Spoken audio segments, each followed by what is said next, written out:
ঘটনাটো হ'ল ব্যক্তিজন আছিলে আপোনাৰ হেৰিয় কি কয় চিপাজাৰ তেখেতৰ আপোনাৰ মহৰ হেৰি আছিলে খুঁটি আছিলে ইয়াতে আছিলে আপোনাৰ একজেক্ট জেগাটো কি আছিলে চুনচুলি অঞ্চল তাৰপৰা তাতে অলপমান তেওঁলোকৰ বিহাৰী সম্প্ৰদায়ৰ ব্যক্তিৰ লগত মানে আমাৰ টকাটো কি হ'ল বিহাৰী সম্প্ৰদায়ৰ ব্যক্তিজনে আমাক খিলঞ্জীয়া ব্যক্তিজনক বেয়াকৈ মাৰধৰ কৰিলে যোৱাকালি আৰু আজি সেই পৰিপ্ৰেক্ষিতত দৰং মঙলদৈ আৰু চিপাঝাৰৰ পৰা বিলাসীত অসম গুৱাহাটীলৈ আহি সেই ব্যক্তিজনক হুটপুচ কৰি তেওঁক মানে থানালৈ লৈ যাবৰ কাৰণে আহিছিলে মানে চিপাঝাৰ থানালৈ বিষয়খিনি সেইখিনি অলপমান কেছটো বেলেগ ফালে ঢাল খাই গুচি গ'ল কোনোবা দেশে কিডনেপ কৰিছে বা কিবা কৰিছে বুলি পলাইছিলে আপোনাৰ সেই বিহাৰী ব্যক্তিকেইজন পলাইছিলে পলাব লওঁতে বিলাসীত অসমে ধৰিলে আৰু ধৰি গাড়ীত লৈ আহিছিলে আমাৰ গাড়ীত লৈ আহিছিলে আৰু তেনেকুৱা কোনো একো কথা নাই থানালৈ নিবৰ কাৰণে গাড়ীত তেওঁলোকক লৈ আহিছে কাৰণ তেওঁলোকে পলাইছিলে নদী পাৰ হৈ পলাব বিচাৰিছিলে চ' পলাব বিচাৰোঁতে বিলাসীত অসমে তেওঁলোকক ধৰি পেলাই যে অসম পুলিচক চমজাই দিম বুলি লৈ আহিছিলে তাৰপৰা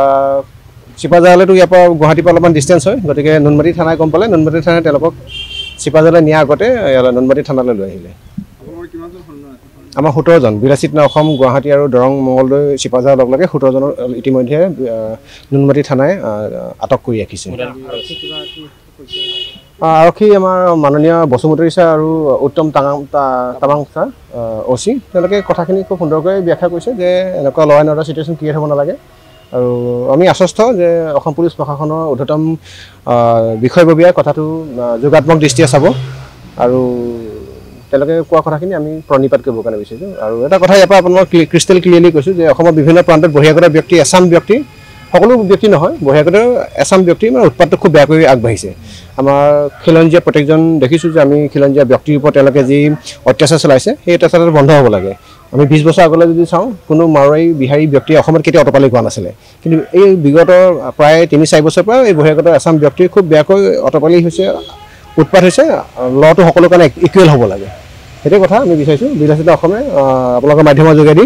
অসম পুলিচ প্ৰশাসনকো আমি ধন্যবাদ জ্ঞাপন কৰিম যদিহে এই বিষয়টো অকণমান যোগাত্মক হয় আৰু যদি নেতিবাচক হয় তেতিয়াহ'লে আৰু আহি থকা দিনত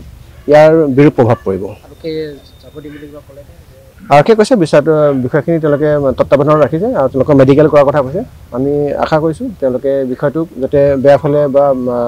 নেতিবাচক মানে ধাৰা যাতে লৈ নাযায় মানে এজাহাৰ দিয়া নাই তেওঁলোকে এজাহাৰ দিবলগীয়া তেনেকুৱা বিষয় হোৱাও নাই কাৰণ আমাৰ মানুহখিনি অসম পুলিচ প্ৰশাসনক সহায় কৰিম বুলি ভাবিয়ে তেওঁলোকক ইয়াৰ পৰা মানে গাড়ীত লৈ পিনে চিপাঝাৰলৈ নিয়াৰ কথা ভাবিছিলে কাৰণ তেখেত পলাই আছিলে মানে বেলেগৰ ঘৰত পাইছেহি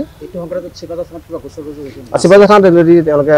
বিলাসীত অসমে অৱগত কৰিছে